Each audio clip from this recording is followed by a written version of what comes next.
Make a decision to discern, and just know that all you can do is gain something. You're going to gain insight one way or another.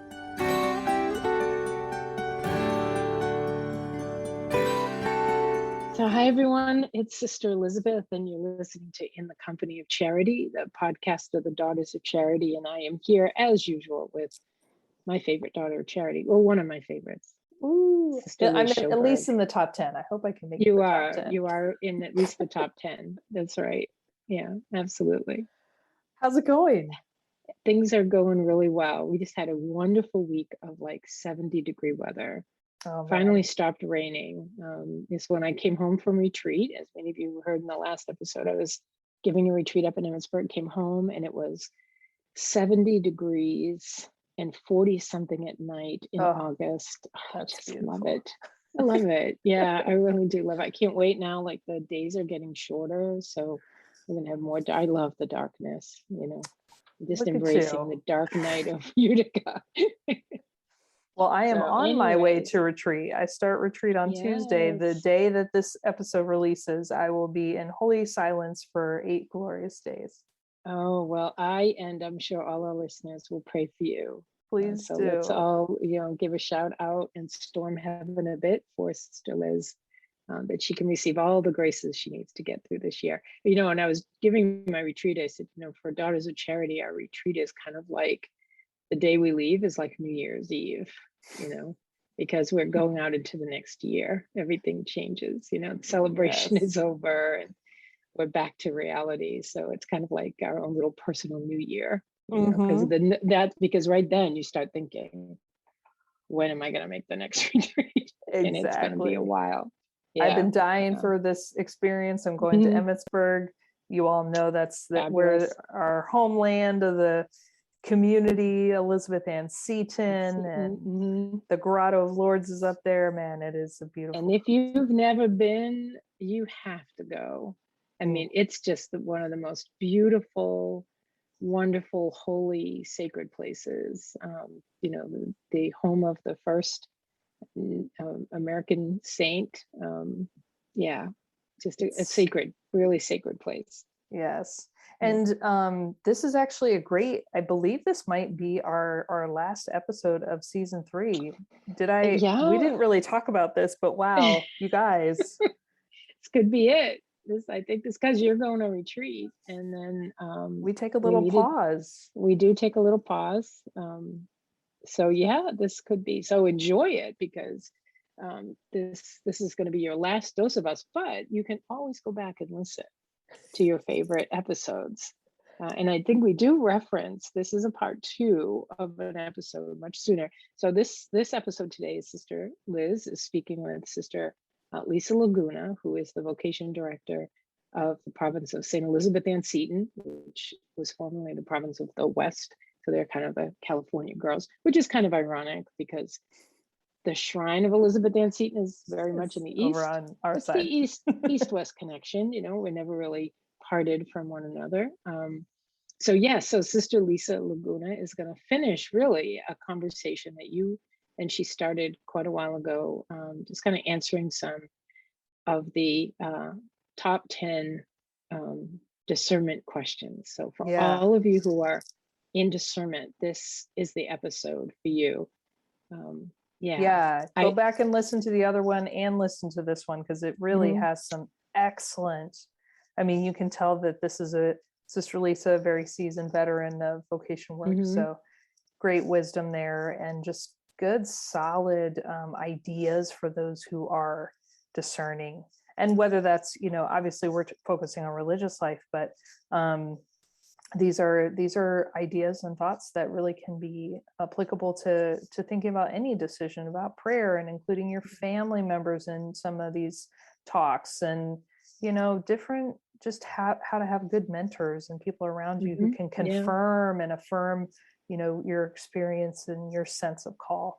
These are all very solid discernment related suggestions.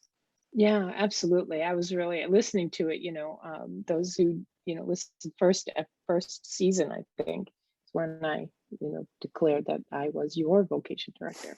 which I still Yes. take Yes. as a pride of point, but as I Way was back. listening to her, I thought, oh yeah, I remember those days of being excited when, young women or really anyone was discerning. And, she makes a great point in this that, vocation discernment isn't about recruiting for your community. It's really about helping people find the path which God is calling them to, which is why your point about this not being just about religious life, well, that might be somewhat the focus. I think any relationships, committed relationships, friendships, dating, anything that, our lives are complex and we're going to have all kinds of experiences. And so I think some of the skills and the suggestions of Sister Lisa are good, no matter what you're discerning. But please keep your heart open and talk to God about the possibility of a life as a religious or a member of a society of apostolic life like ourselves. Yeah, it's a wonderful life. It's a wonderful life. And people are still called, everybody. Yeah, and they're still still called. coming.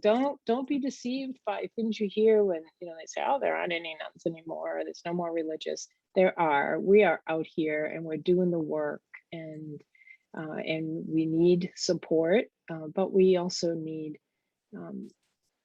good vocations. People really, really are called by God and have answered that call. So, step up if you're called, because we're out here and we're ready. We're ready to put you to work for sure. Yes, absolutely. Yeah. And to kneel beside you in prayer, and to help you, find that space where God is calling you to, where you could be your most fullest self. 'Cause I think that's when you're living it well, when you just feel like it can't get much better than this. Exactly. Well, we thank everybody for being with us on this journey of season 3. Season 4 will be right around the corner. We'll be starting up again late September, always around the Feast of St. Vincent. That's right. So mark your calendars. Somewhere around there, we'll be back. So yes. And we still want to hear from you. We love your questions and comments and suggestions. companyofcharity@gmail.com. And we're on Instagram, we're on Spotify now, Apple Podcasts. You have no excuse not to find us. And we are everywhere you want to be. Exactly. All right, everyone. God bless. Enjoy the rest of your summer, whatever you have left, going back to school, and we will see you mid-September. Yep. God bless. Season 4. Bye.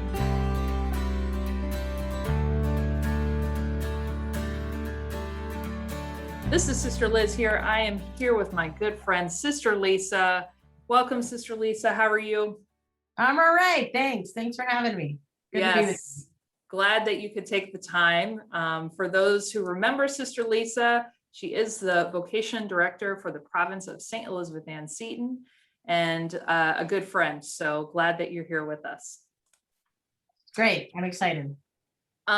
Before we dive into some of these vocation-related frequently asked questions, we did want to mention that we did an episode. It's been 2 years at this point, crazy, where we talked about some other topics that might be of interest to the people who are listening in this particular episode of the podcast. And so things we covered previously from season 2, episode 7, when Sister Lisa was with us the first time, things like educational debt, family dreams / agenda of parents, which I think was very interesting, availability of visiting families and friends, discernment as a two-way street, mental health / trauma challenges that maybe people have in their personal history, and the issues regarding counseling and formation. So some of those topics you would want to go and revisit from that episode, season 2,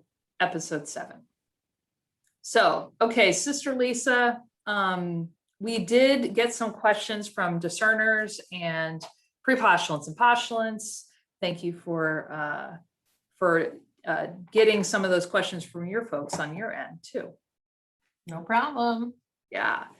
So some of these questions came in about how to tell your family, or if family is not supportive or supportive, and communication with family. So you want to just talk a little bit about family in general, and whether we're talking about the Daughters of Charity or, religious life in general, feel free to touch on any of that stuff. Sure. So I wish there was like a quick, easy answer to this, but there isn't. And there's a whole myriad of responses in terms of how we check in with families. But I want to be sensitive to a couple of things. Number one is there are different cultural realities within different families, right? So some families really should be apprised of every step you're doing, right? You got to take your cultural framework into context. And there are other realities where I could say in my family that it would be okay for them not to know a lot of things, for a long time until I was more serious. That's same with like when you're dating somebody, right? You don't necessarily bring the person you're dating over on your first date, second date. Sometimes you want to wait till you're a little more serious with them, and that's kind of can be true when you're discerning. It really depends on the cultural reality, the family history you have, and when and how you include your family in discernment. What I do know and what my experience tells me is that at some point your family has got to be part of it. We don't have a good history of things going very well when family isn't part of it, or when family comes into the picture too late, and particularly in certain cultural backgrounds, I would say, because in Asian and Latino families, right, there's a whole level of interdependence that happens. So to exclude family members would be a very big deal, because the impact on a family when a person might leave is so significant. Like you don't know if the person I'm talking to about discernment, maybe they're responsible for some of the bills in the family or things like that. So it's really, really important to include family, but you have to discern about when is the right time. When is the right time? Because families have ideas about what they would want you to be doing, and sometimes it doesn't always feel supportive. The second half of that question, I think, Sister Liz, has to do is when they're not supportive, what do we do? Yes. Yeah. That's challenging again. And it depends on the cultural framework or the history of your family. There are certain cultural realities where I would say it could feel almost impossible to move forward without some family support. It isn't, but it's pretty difficult. It's hard to just kind of forget about an entire cultural history and past. And so really talk to other people that have your back, that also have some experience within that same cultural framework, and maybe experience of how to help family move into that space with you. Because usually there are some skills and tools and ways to help move a family along into your space, right? But then sometimes families just aren't going to get on with us. Sometimes they catch up later after we've already entered. That's true for some of us. And I know I can think of a number of sisters where that was true. And in those cases, I think you have to really make sure that you have a good support of other people in your life, and not just the community, right? Not just the sisters that you're talking to, but other people in your life who can support you during your discernment journey. So I would say the most important thing is to not do it alone just because your family doesn't support you, but to get help from other people who can help you navigate. And I think this flows well into a question about how do the sisters, once you are a sister, how do you maintain that contact with, whether it's family members or close friends? What is sort of the expectation about communication with people who are outside the community? Yeah, this is a fun question. I say fun kind of sarcastically, right? It doesn't always feel fun. I think this is an area that causes anxiety for people. it's important to start with saying this, and I'm going to say this not to scare us, but that when you become a member of a community, and it doesn't really matter what community we're talking about, but that community becomes your primary place of belonging. Now, that's what's written in our constitutions, but that actual notion is true no matter what, no matter where you go. Primary place of belonging, the first place you belong.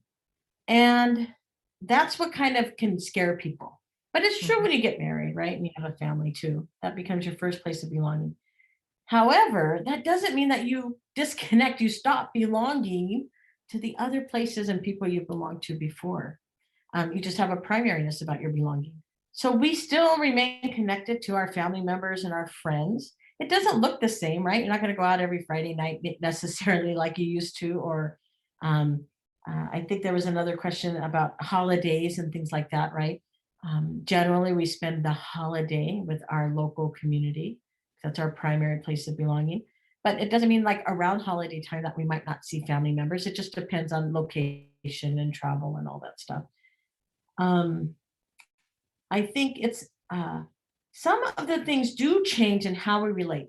I would say we do sometimes get to go to weddings. We probably don't get to go to all of them, right? More like immediate family members. The same with funerals. And in the old days, we didn't, and I say old days, I mean like, in the 50s and before that, sisters didn't go to any of those things. So we do get to attend those milestone experiences in our families. And we within our, our home visit times. And we do see, I would say, like I see my friends when I'm on a home visit, I can make time to see my friends and that kind of stuff. And if I live in an area where some friends are, or if they're passing through town, I'll have time to visit with them. It doesn't look the way it looked before. I think what we have to trust is that our friendship is gonna mold and change into a new way of being. And because we can't see it yet, it's a little frightening. Like we think it's just gonna disappear. It's not gonna disappear. It's gonna change, and we're gonna live into that change. And some of them will be strengthened because of it, and some will, some will feel a little more distant, but we do maintain our friendships and our relationships. Can I jump in and tell a quick story? Of course. I have the sisters I live with, or who I've lived with over the years, know that I have a very good friend who's a sister of life. And she has very specific days that she is able to make phone calls. She can send and receive letters and all that. But I find it interesting when I look at my relationship with her, or friendship, compared to other friendships that I have, that I actually have more flexibility to maybe talk to or communicate with certain friends.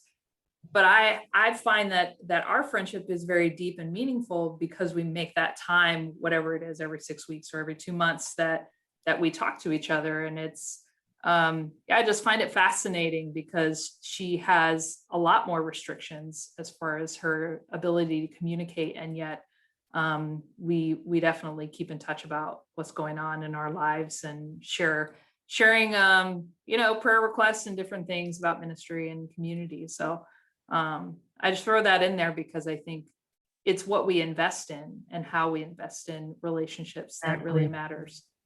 Exactly. I even run into a friend of Sister Liz's when I'm up in the Bay Area.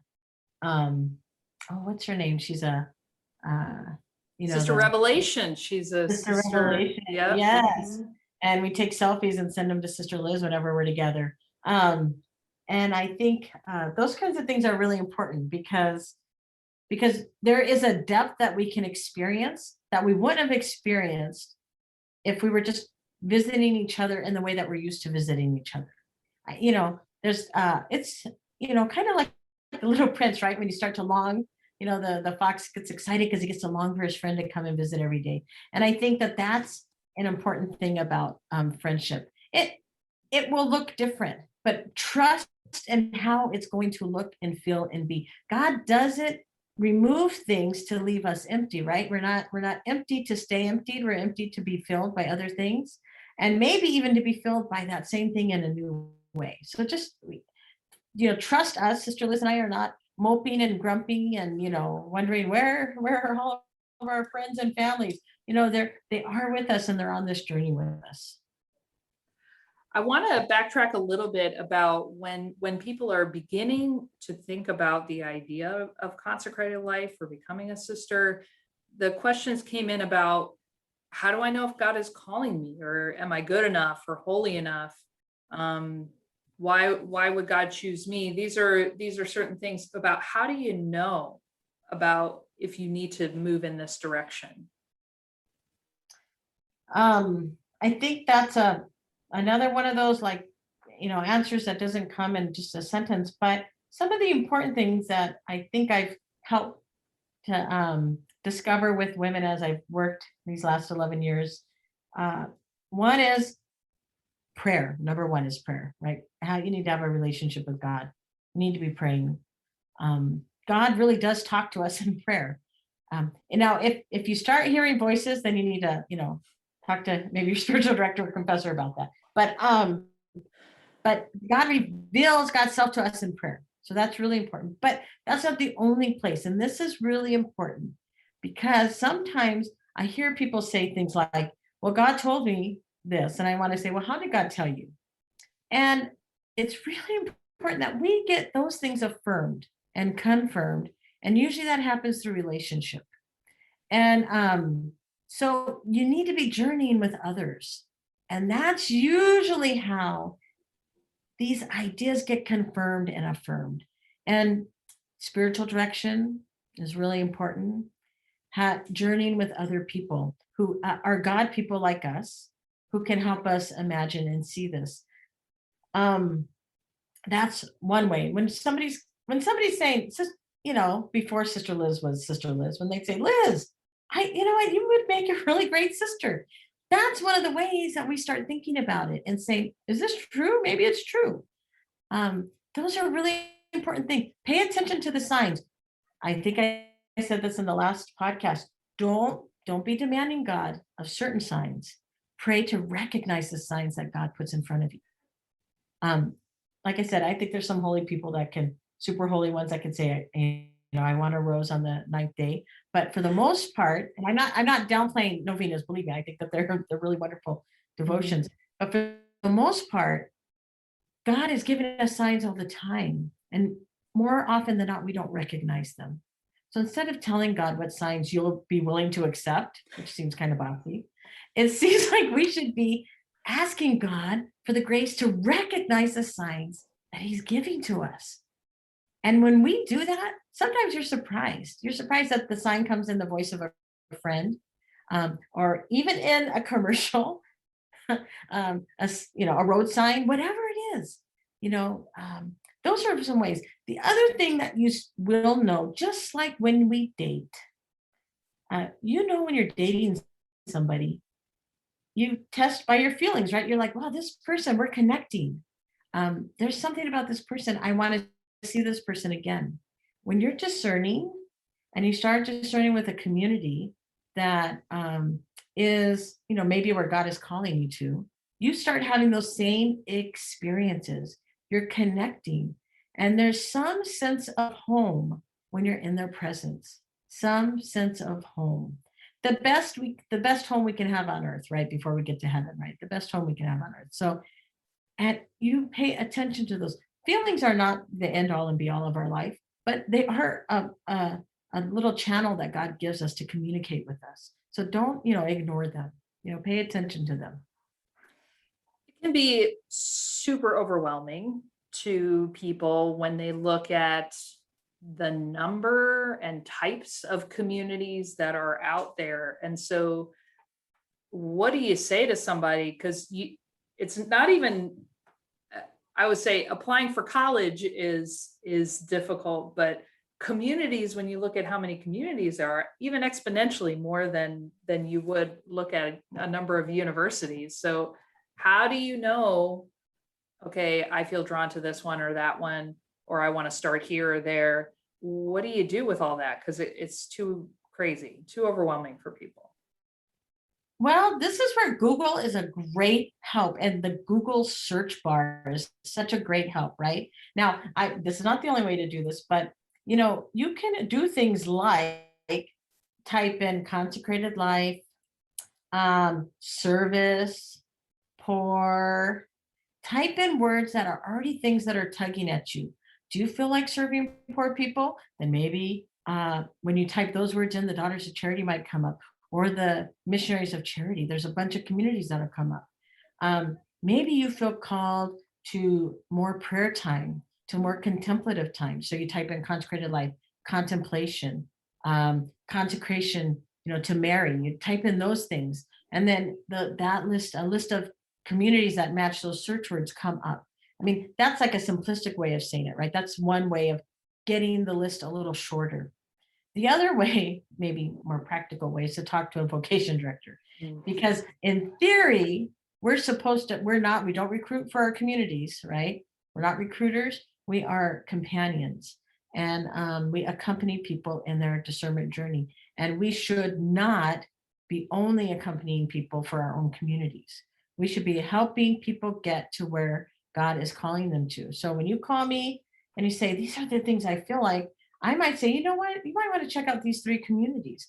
It really is my job to know about a bunch of communities so that I can help you get to the right place. And if I don't know, I'll look it up too. But I belong to a network of many vocation directors, and I, often am happy to put people in contact with the vocation director that sounds more like the community that the person on the other end is talking about. What would you say, because you are with the daughters, what would you say are the hallmarks of someone who would be called as a daughter of charity? Well, prayer is the first hallmark of anybody who's called to consecrated life, period. And then for us, the desire to live in community, and then the desire to serve people who are poor. Those are the 3 things. Now, our good friend, Sister Ray Poole, would always remind us that we can never just say those 3 things, because actually many communities do those 3 things that I just said. But it's in our spirit, and our spirit is to do those 3 things in humility, simplicity, and charity. So if that's what people felt called to, if they felt called to live those, to pray in community and to serve people who are poor, and the desire to do it with a spirit of humility, simplicity, and charity, they might want to come check out the Daughters of Charity. I love it. I love it. Okay, so one of the questions that came through was about being able to use your education, work experience, life experience as a sister. So from your experience as vocation director, what does that look like for people? Should they be prepared to give that up if it's something, a career path that they have had, or is their education going to be worth anything, or be able to contribute to the community's mission? Those sorts of questions also came through. So the chances are that your gifts and talents, and I'm going to move along that path, right? Your gifts or talents are going to be appreciated in community. Now, you have to think about the kind of community you're praying about or you're feeling called to.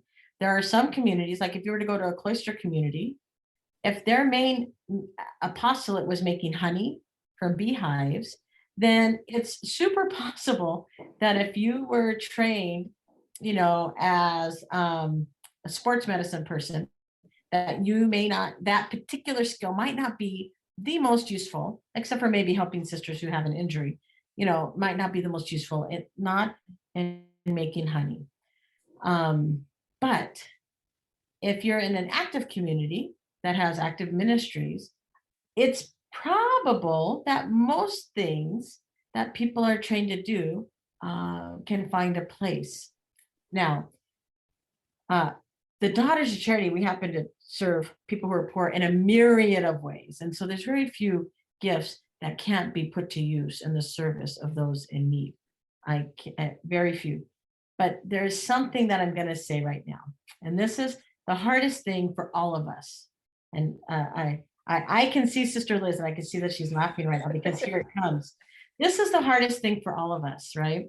And the hardest thing is that when you come to a community, when you go to a community, that the spirit that we're asked to arrive in is the spirit of surrender. That means that we will accept any duty or no duty. And that means that even though I've been prepared professionally as an educator, I could be asked to spend my days delivering meals.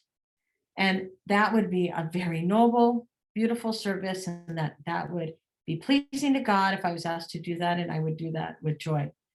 That can happen because maybe that's where the needs of the world, the needs of the community, the needs of the poor, and my availability meet at that moment in time.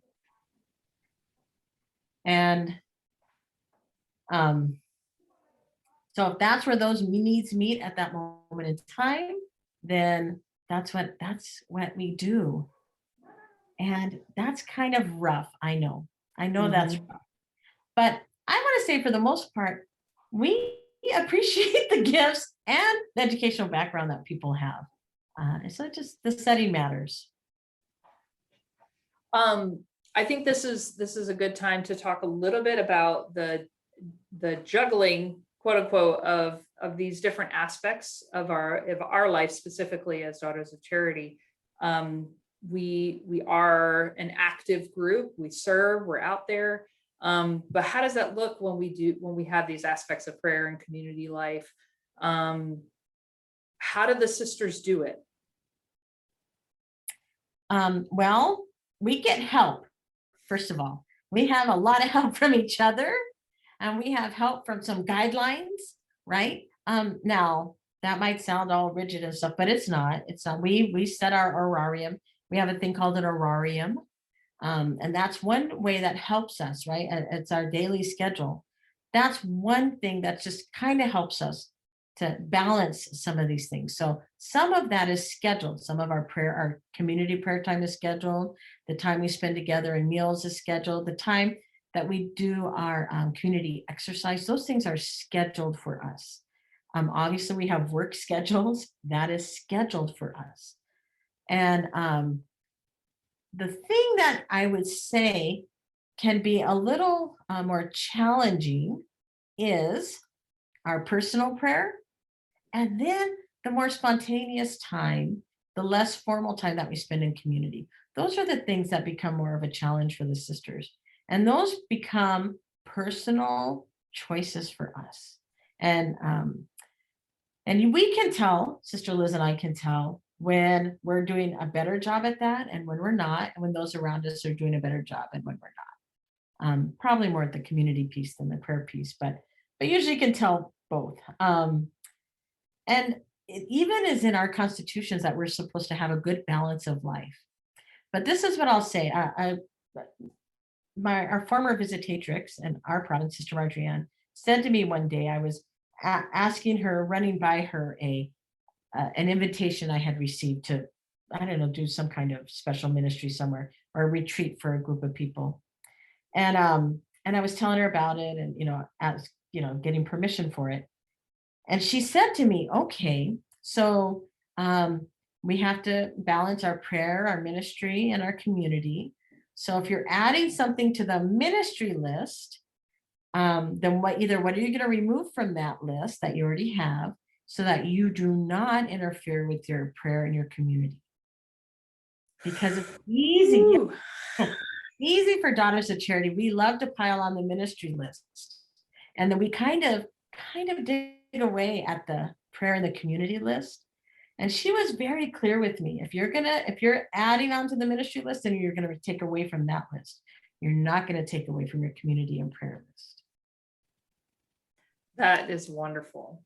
That is wonderful. Well, it didn't feel wonderful at the time. I mean, it's a examination of conscience, isn't it? I mean, you've got to have those priorities, and it's really important to us. One piece I want to, before we get to our last questions about COVID and discernment, can you say a word? And we did an episode on apostolic reflection, but maybe if you just want to say a word about that particular practice as one of the things that the Daughters of Charity commit to in the sense of that connection between what we do to serve God and our prayer life. Yeah, so this is another one of those funny things. I think a lot of us are used to hearing this term theological reflection, but we use this term apostolic reflection, and it is different. And it is different in this. When we get together, when we gather, and then we gather regularly, it's one of those things in our horarium to do apostolic reflection together. And it's one of the things that marks a daughter Terry too, and really of Ascension. What we do is we come together to talk about and to share about how we met Christ and another person, and how were we surprised by that meeting or whatever. There's different ways we can do this exercise, but it's really, how did I encounter Christ, and how was I touched by this experience? And this is significant. This is why it's different than theological reflection. Sometimes we can get lost in theological reflection, talk about how I felt when things were happening, and it can get really focused on my feelings, right? And oh, it felt so good to help poor people. That's not what that is not why we help poor people. It does not matter if we feel good or not. In fact, St. Vincent said, it's better if you feel bad about it. It's better if they spit at you. It's better if all these things happen to you. That's never happened to me. So, but he did say that, it's better if they treat you badly. But so we could get lost in how we feel or in how we did something wonderful. And apostolic reflection, the challenge is that what we're supposed to focus on is that encounter with Christ and another person. And sometimes, you know what? It really stops us in our tracks. It stops us. The focus isn't on what Daughters of Charity are doing, what Sister Lisa, what Sister Liz, what Sister anybody's doing. It's that, wow, I met Christ in somebody, and I didn't know. I was at the, grocery store, and I met Christ. Sometimes it's in our service, but sometimes it's in our everyday life. And sometimes we witnessed an encounter of Christ happening between two people, and the world just kind of stopped for a moment, and we had to, just kind of adore Christ in that moment of what was happening. And that's a big difference for us. I think it's just a Christian reflection. We're not different than other Christians, but it's different in how we reflect on it. We really don't let ourselves get sidetracked about that. Excellent. Well, I know we want to be respectful of time, but this last piece about discernment during this time of COVID, where people haven't had access to as many in-person events or being connected with sisters, what's been your experience as far as people discerning virtually or accessing resources? Are people still coming to communities at this point? And how do you, maybe there are folks who can't travel right now, or, maybe don't feel comfortable to go to big events at this point. What are your recommendations for them? So yeah, this last year has been something, hasn't it? It's been something. I myself got COVID a few months ago. So I'm empathetic to this whole experience. So yes, I would say people are still discerning. Actually, at the beginning, we had a lot of people because they were quiet for the first time in a long time, right? All this new shutdown, they were like, ooh, we got a whole bunch of new inquiries. I would say for the most part, yes, people are still applying, people are still entering. I think the process looks a little different. I think some communities are putting on hold the actual entrance part because people haven't been able to visit in the same way. We're waiting for safe ways to visit, and that's coming, right? I think we're already starting to experience that that's more possible and becoming more and more possible every day. Some communities have just gone forward and, just with good quarantine practices of, accepting people, and people are moving forward. I think that the other piece that kind of goes with that is the fact that COVID has been traumatic for people, right? So there's been a whole shift in just how we are, how we relate, how we connect with people. And a lot of the young people I work with, I'm here in California and I live in Los Angeles where this experience was very intense. And so a lot of the young people I work with lost many people that were near and dear to them. And so to just go forward, we have to really kind of gather ourselves and think about what does it mean to go forward with this new, not just a new reality, but as them being new people, because when people leave us, we're changed. So all of that stuff is true. One thing that did become clear to me through young people's responses is that they didn't like this word virtual. In fact, they rejected the word virtual. And they said, because now I do understand that there are multiple meanings for the word virtual. I looked it up because they were very upset at the idea of a virtual retreat.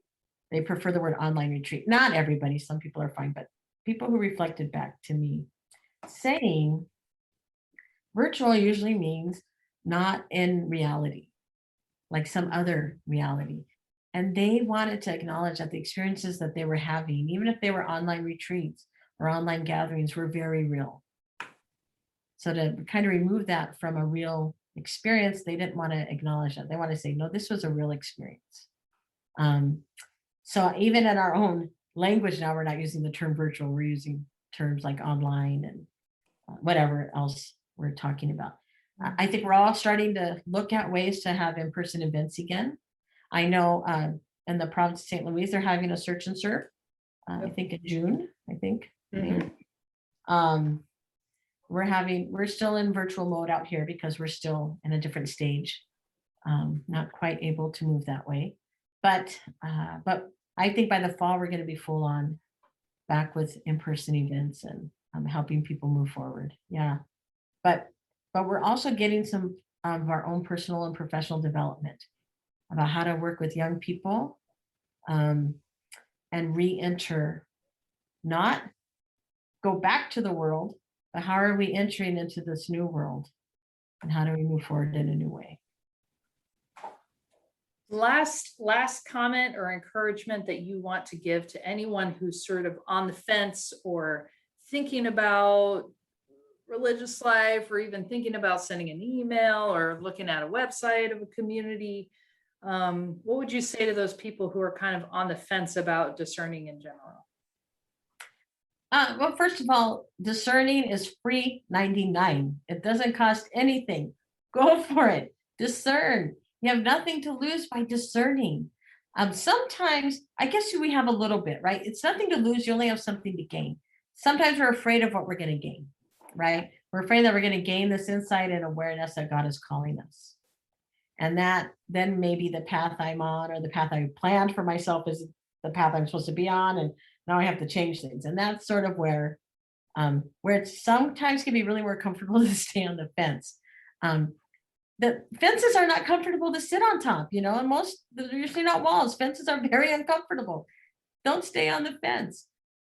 Make a decision, not about whether or not you're supposed to enter. Just make a decision to discern. Make a decision to discern. And just know that all you can do is gain something. You're going to gain insight one way or another. At some point, you do have to make a decision, right? Am I going to follow God's calling, whatever it is, or am I not? But a decision about discernment can only bring you to a place of freedom. It's just whether or not you choose to embrace it. Preach, sister. Listen, thank you so much for your time. It's always good to have you. And I know so many people are benefiting from this information and yeah, so for doing what you do and for doing what you have done for the last 11 years, I know that God is pleased, the community benefits from it. And I know that you also benefit from being and walking with all of these beautiful young people. So thanks again. Thank you. Thanks for having me. Really appreciate it.